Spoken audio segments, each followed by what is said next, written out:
In this video, you're going to see the future. Not everyone is trying to win a popularity contest. Case in point, this guy. I don't think that popularity is something he's interested in. He's interested in effectiveness. I gotta give it up. His airtime, so to speak, is only a tool to achieve what his greatest aspiration is, which is to have a positive impact on the world. You should look at, what was your goal? How are you trying to uplift nutrition and survival and literacy? He is influential, A, because of his vast fortune and the way he made it by creating a new segment of the computer market, but also that he's since then chosen to deploy the money he's made to try to completely alter the landscape of world health. This year, his net worth reached as high as $120 billion.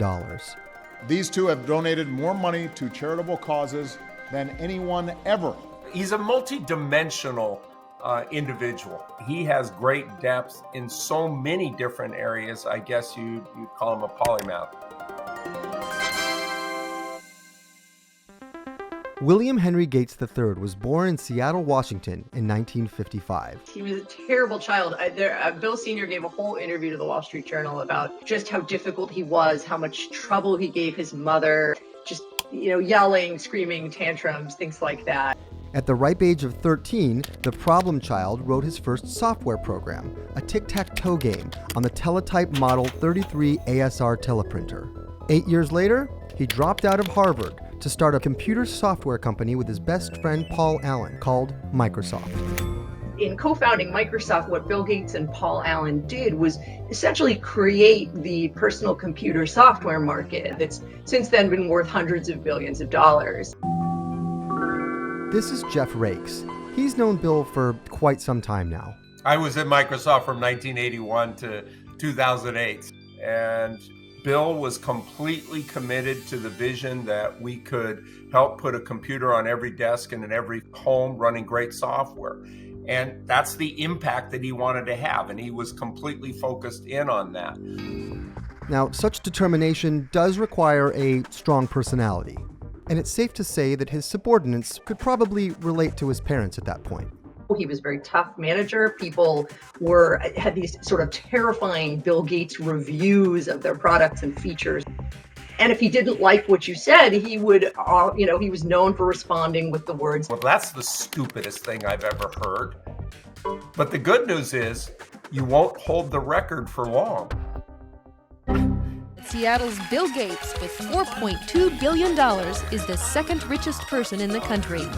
What is this? It's Microsoft Excel. Now hold still, I'm about to perform a miracle. My spreadsheet doesn't do that.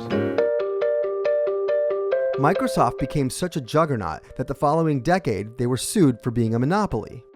If you look at that point in the year 2000, Microsoft is in serious antitrust trouble. And the view of Bill at that time was terrible. And people viewed him as a sharp-elbowed monopolist, essentially. Not that he cared about what the world thought of him, but it was around this time that Bill decided to start listening to his parents.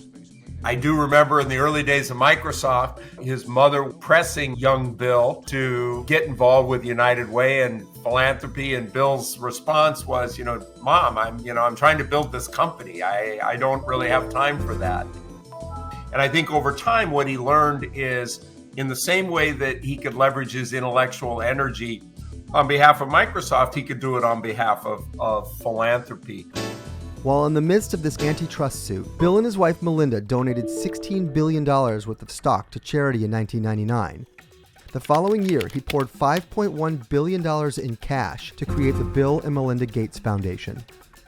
At this point, I think many people much more closely associate him with programs that have saved lives and, increased immunizations in the developing world. That's much more the popular view of Bill at this point, that sort of philanthropist and not the monopolist, so to speak. So you can avoid lots of diseases if you've been properly vaccinated. Today, the foundation is the world's largest charity. Its fingerprint is on almost every global health initiative of the last 20 years and has spent over $40 billion on global development and public health programs. Yes, they deploy financial resources, but they also use their voice, the networks of influence and support that they have.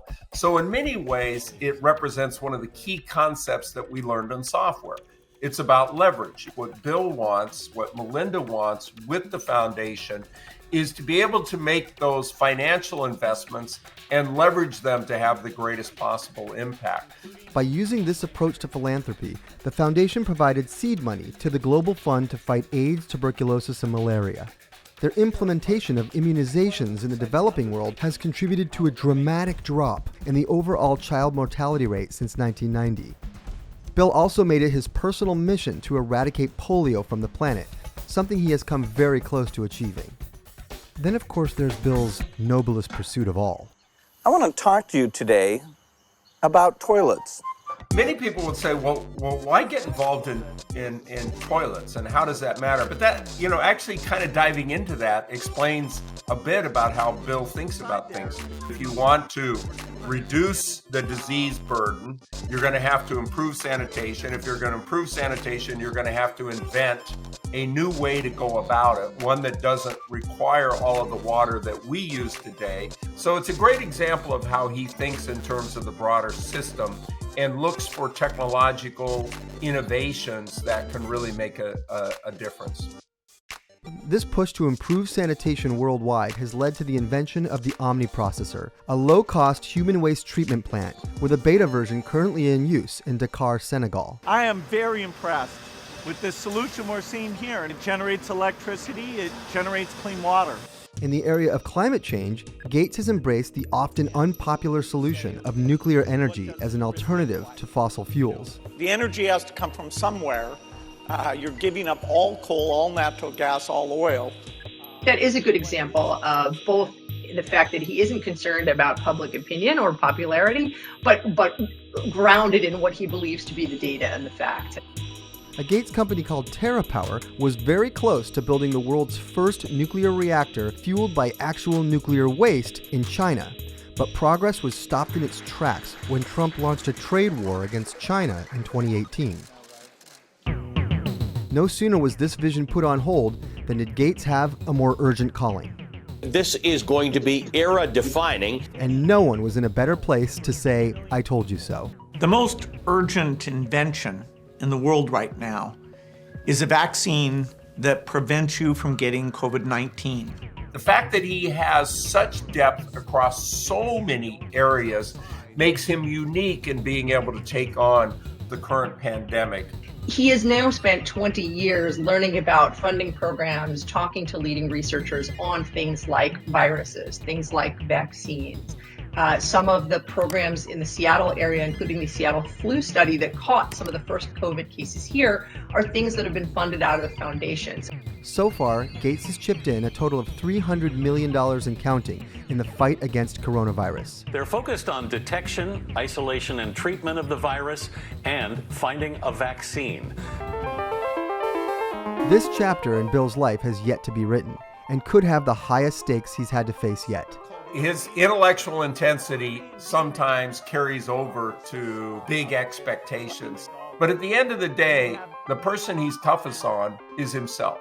If he doesn't figure out something that he thinks he should have figured out, he'll be disappointed in himself. It drives him. It motivates him. It gives him a sense of urgency to really make a difference. And I think that's one of his greatest attributes.